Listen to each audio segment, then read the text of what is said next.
حج کے ایام قریب آ رہے ہیں۔ ہر اہل ایمان کا دل کرتا ہے کہ ہم حج کرنے جائیں، اللہ پاک کا روزہ، اللہ پاک کی بارگاہ میں حاضری دیں، رسول اللہ صلی اللہ علیہ وسلم کے دربار میں حاضری دیں۔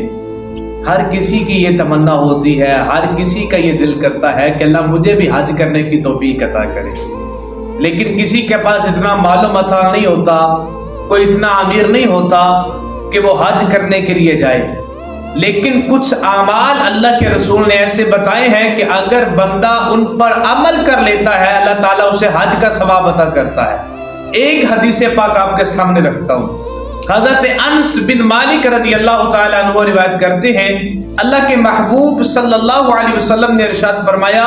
جو بندہ صبح فجر کی نماز با جماعت ادا کرتا ہے پھر وہیں بیٹھ کر اپنے رب کا ذکر کرتا ہے، اللہ کے محبوب فرماتے ہیں پھر سورج بلند ہو جاتا ہے، وہ بندہ 2 رکعت نماز نفل اپنے رب کے حضور ادا کرتا ہے،